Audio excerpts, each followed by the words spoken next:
Assalamualaikum warahmatullahi wabarakatuh. Perkenalkan, nama saya Lukiana Sofa Salsabila. Di sini saya sebagai moderator dari materi keguruan. Sebelumnya, saya akan membacakan CV dari pemateri kita. Nama pemateri kita yaitu Profesor Dr. Soekarno Magister Sains. Beliau lahir di Klaten tanggal 4 Juli 1961. Alamat beliau di Jalan Tentara Geni Pelajar nomor 22 Magelang. Beliau bekerja pada konsultan pendidikan RIDIP GICE pada tahun 1999 sampai 2005. Kemudian bekerja pada konsultan pendidikan DBE CHU USAID pada tahun 2005 sampai 2010. Kemudian sekarang beliau menjabat sebagai Dekan FKIP atau Fakultas Keguruan dan Ilmu Pendidikan di Untidar dari tahun 2002 sampai 2023. Nah, di sini terus saya akan membacakan riwayat pendidikan beliau. Beliau menempuh sekolah SD, SMP, SMA di Klaten. Kemudian beliau menempuh pendidikan sarjana pendidikan bahasa dan sastra Inggris FKSS IKIP Yogyakarta atau yang sekarang dikenal sebagai UNY. Kemudian menempuh pendidikan magister pada PPS Universitas Indonesia atau UI. Kemudian menempuh pendidikan doktor pendidikan bahasa Inggris PPS Universitas Negeri Semarang. Dan yang terakhir beliau juga menginjak pendidikan di Visiting Scholar University of London. Wow, hebat sekali bukan? Kemudian ada juga karya ilmiah yang beliau bikin atau beliau buat sebagai buku. Sebenarnya banyak sekali di sini yang beliau sudah buat, tapi mungkin saya akan membacakan dua saja.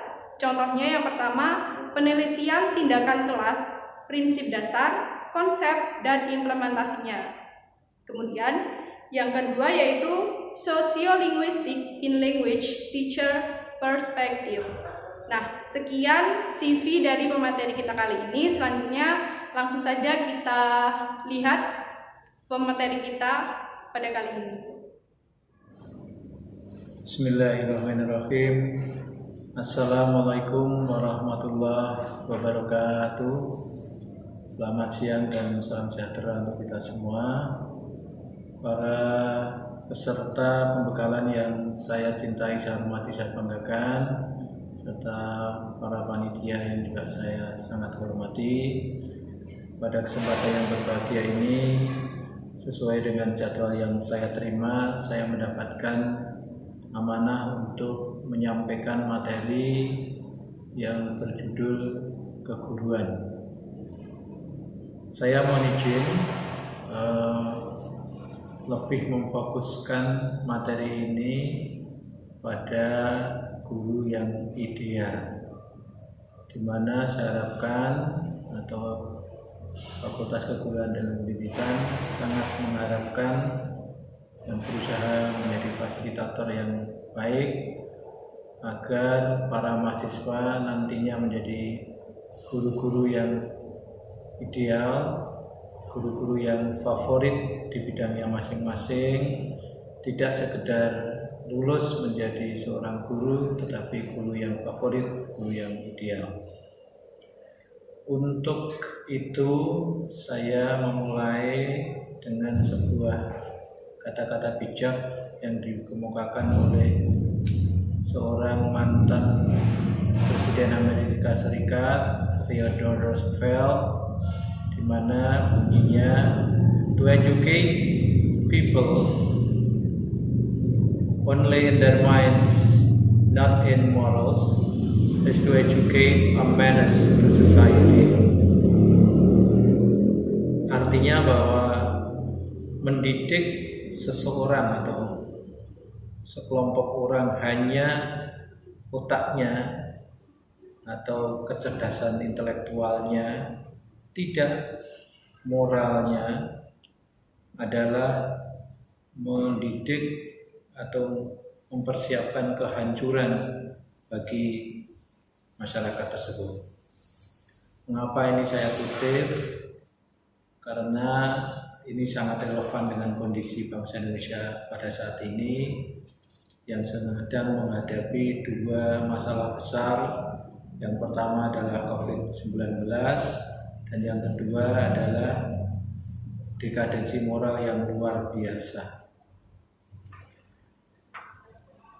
Semoga kata-kata bijak ini dapat kita ambil hikmahnya, bahwa kita diharapkan diri kita sendiri sebagai mahasiswa dan pada saatnya nanti menjadi guru, pendidik atau apapun namanya, mampu berperan serta untuk mendidik secara benar.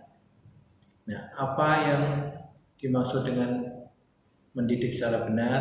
Mari kita mulai materi ini yang saya bagi menjadi 5. Yang pertama adalah pengertian guru, kedua adalah profesi keguruan, yang ketiga guru yang profesional, keempat guru yang ideal, dan terakhir wrap up atau simpulan. Saya mulai dengan materi atau submateri yang pertama, di mana kita sudah mempunyai dasar legalitas untuk itu. Apa itu guru? Guru adalah pendidik profesional di bidangnya yang memiliki tugas utama dalam mendidik, mengajar, membimbing, memberi arahan, memberi pelatihan, memberi penilaian, dan mengadakan evaluasi kepada peserta didik yang menempuh pendidikannya sejak usia dini melalui jalur formal ke pemerintahan berupa sekolah dasar hingga sekolah menengah atas. Jadi kalau boleh saya simpulkan, guru memiliki tugas dan tanggung jawab utama mengajar dan mendidik. Tidak sekedar meminterkan, tetapi juga menjadikan akhlak para peserta didik itu baik. Ini seiring atau selaras konsisten dengan apa yang dikemukakan oleh Plato, filsuf besar yang sangat terkenal itu, bahwa substansi dari pendidikan adalah menghasilkan lulusan yang good and smart. Good dulu, artinya akhlaknya bagus, budi pekertinya bagus, baru menjadi cerdas, terutama intelektualitas dan psikomotoriknya. Sementara kondisi di Indonesia ini terbalik menurut saya. Artinya bahwa kita lebih dididik menjadi orang-orang yang cerdas secara intelektualitasnya, tapi kurang dimaknai, kurang dibangun aspek budi pekerti atau akhlaknya. Sehingga kita seperti ketahui hasilnya banyak masalah di sana sini, baik di tingkat-tingkat kepemerintahan, itu di legislatif, eksekutif, yudikatif, dan sebagainya, banyak masalah, entah itu korupsi, kolusi, nepotisme, dan sebagainya, sampai di lapangan konflik horizontal antar masyarakat, antar pelajar, antar mahasiswa, bahkan ini merupakan pandangan hampir setiap hari terjadi di Indonesia. Oleh karena itu, saya mohon menyimpulkan dari pengertian guru ini, bahwa tugas utama guru, kita sebagai calon guru dan nanti pada saat menjadi guru atau apapun namanya, kita perlu mengedepankan pendidikan budi pekerti, akhlak terlebih dahulu menjadi prioritas utama dibandingkan sekedar hanya meminterkan secara intelektual. Ini yang pertama. Itu pengertian guru. Yang kedua, profesi keguruan. Profesi keguruan merupakan bidang pengabdian kepada kepentingan anak didik dalam pengembangan atau perkembangan mereka menuju kedewasaan secara kognitif, afektif, dan psikomotorik. Jadi seorang guru itu pada dasarnya tugas pokoknya atau fungsinya itu mengabdi. Nah, apakah ini benar di lapangan? Banyak kita temui juga penyelewengan. Justru guru-guru yang sudah bersertifikasi, sudah malas mengajar, jamnya dihandle, dimintakan tolong pada yang junior. Alasannya sudah ketinggalan zaman, padahal sudah digaji double oleh pemerintah dengan gaji utama dan tunjangan sertifikasi yang jumlahnya persis sama. Banyak sekali ini terjadi dan bisa kita lihat di mana-mana seluruh wilayah Indonesia. Kalaupun mereka mengajar, mereka sekedar menggugurkan kewajiban, tidak mempunyai passion atau semangat yang memang mendorong untuk menjadi guru yang patut dicontoh dan menyemangati para siswa.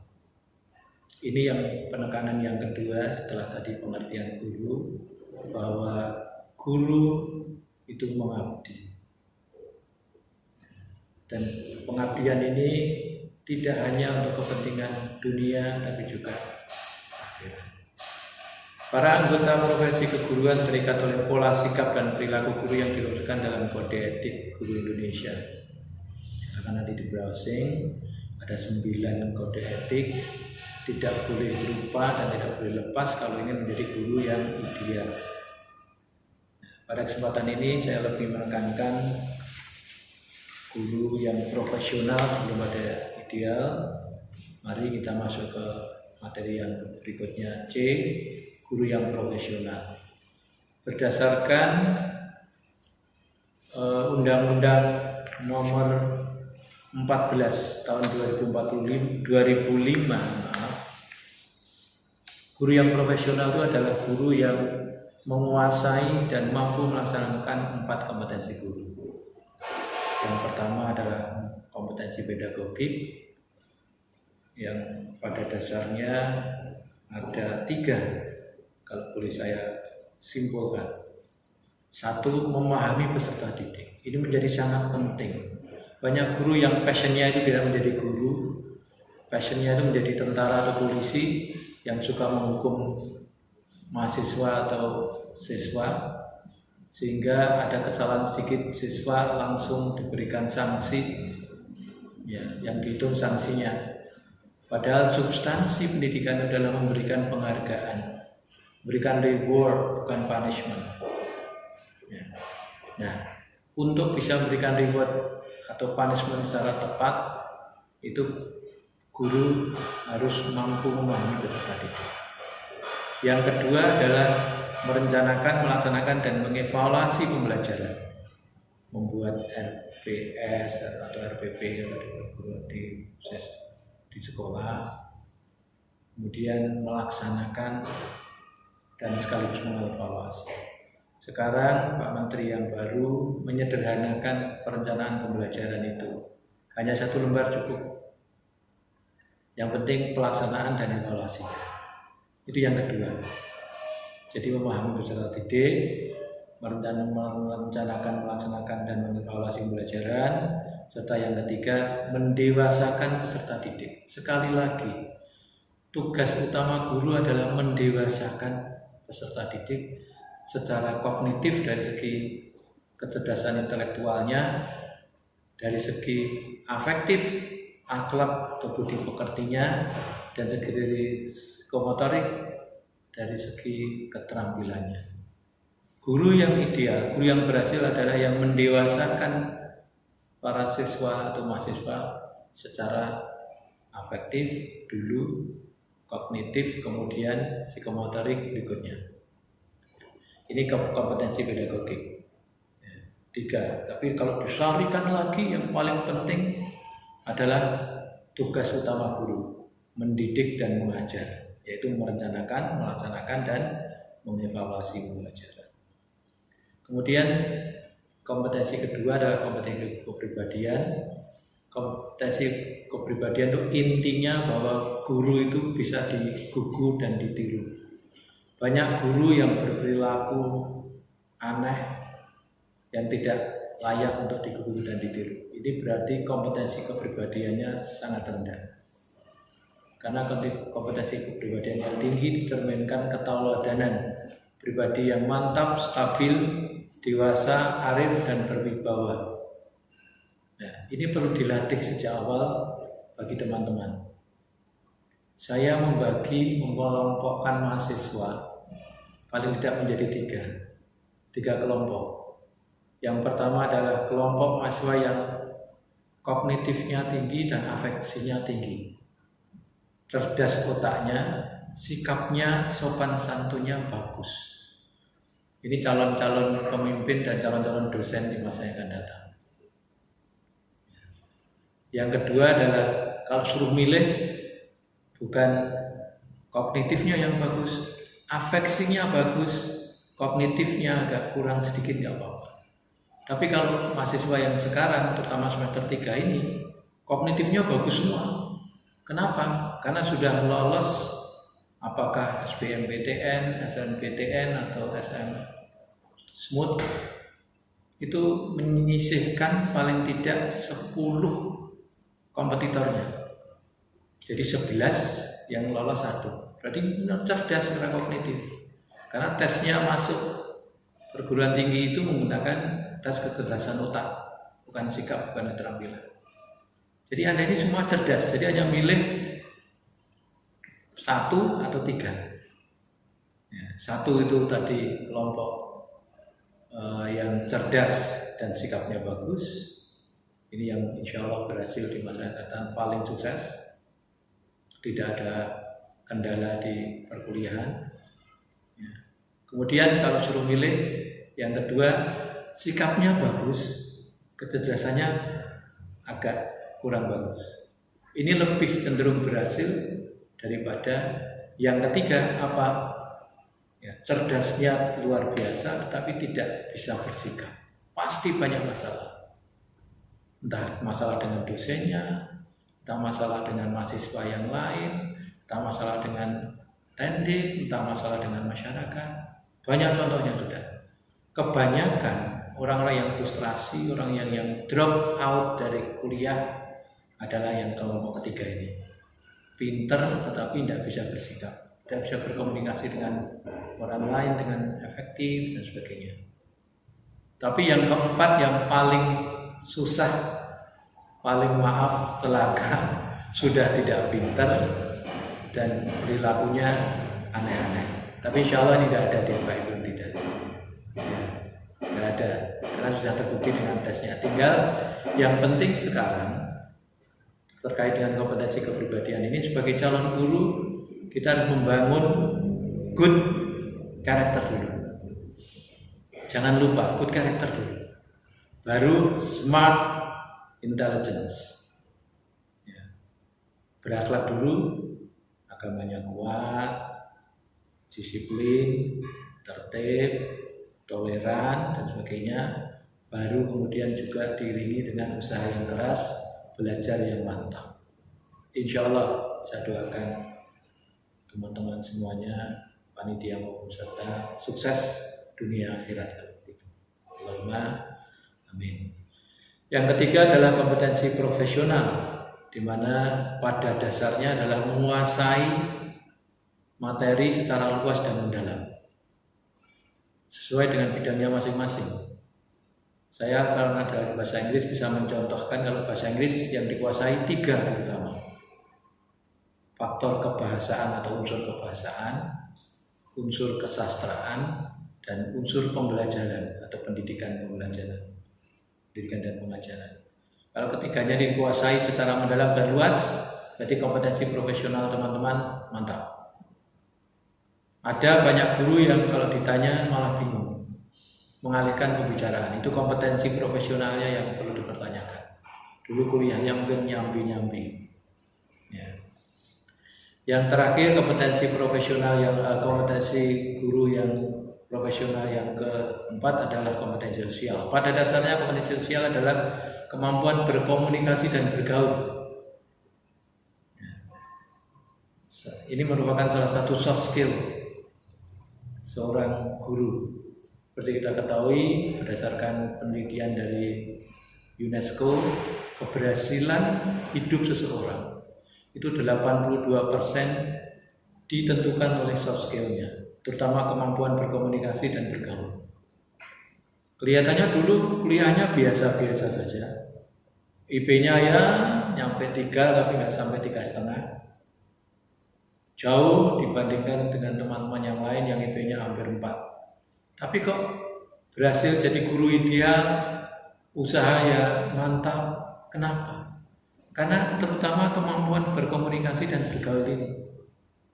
Nah, seorang guru apalagi dituntut untuk mampu melaksanakan komunikasi dan bergaul secara efektif dengan para siswanya, tenaga pendidikannya, orang tua wali, peserta didik, dan masyarakat pada umumnya.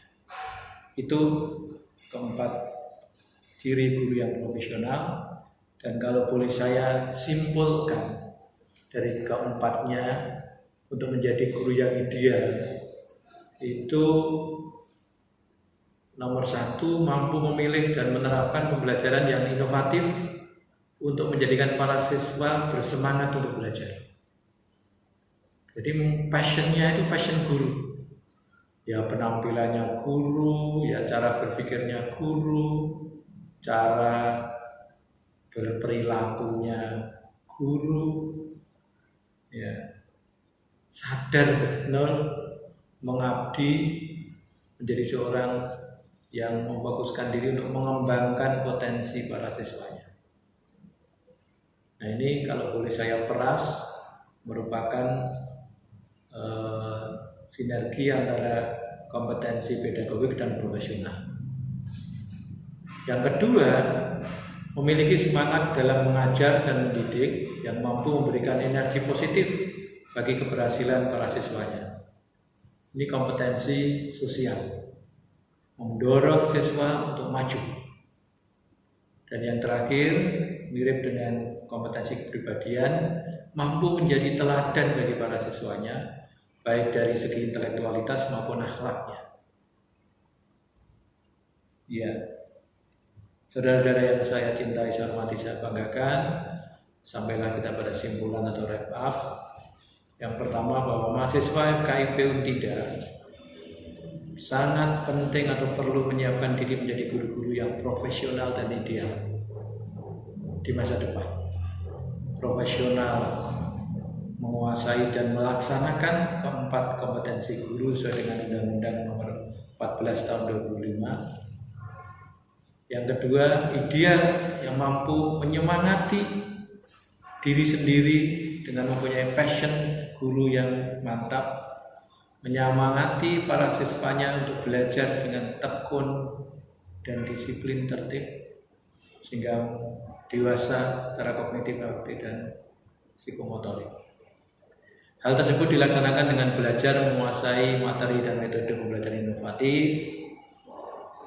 Ini sesuai dengan bidangnya masing-masing, dan nampaknya saudara-saudara pembelajaran daring ini akan berlanjut paling tidak untuk teman-teman semuanya, baik semester 1, 3, 5 maupun 7.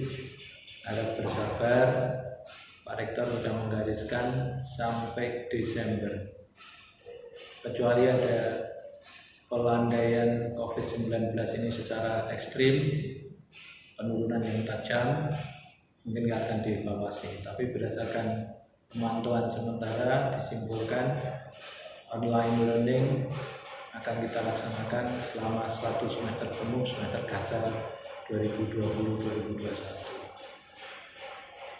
Menjaga profesionalisme sesuai keempat kompetensi guru, serta senantiasa menjaga perilaku sesuai dengan profesi keguruan. Saya mengakhiri materi ini dengan mengutip lagi kata-kata bijak dari Barat yang bunyinya, balancing the head, the heart, and the hand is the essence of humanizing human beings. Menyeimbangkan kepala atau otak, hati atau sikap, akhlak, dan tangan yang menyimbolkan keterampilan adalah esensi pendidikan atau humanizing yang bertujuan untuk memanusiakan manusia. Jadi tugas utama seorang guru adalah memanusiakan manusia, menjadikan manusia belum dewasa menjadi dewasa secara kognitif dan motorik, dengan kunci yang utama menyeimbangkan antara kepala, dada atau hati kita dan keterampilan kita. Saya kira demikian. Terima kasih atas perhatian teman-teman. Semoga Allah Subhanahu wa taala senantiasa meridhoi dan memberkahi kita semua. Allahumma amin. Saya cukupkan, terima kasih perhatiannya. Billahi taufiq wal hidayah. Wassalamualaikum warahmatullahi wabarakatuh. Nah, itu tadi materi keguruan yang telah disampaikan oleh Profesor Dr. Soekarno Magister Sains. Semoga bisa bermanfaat buat kita semua. Terima kasih. Wassalamualaikum warahmatullahi wabarakatuh.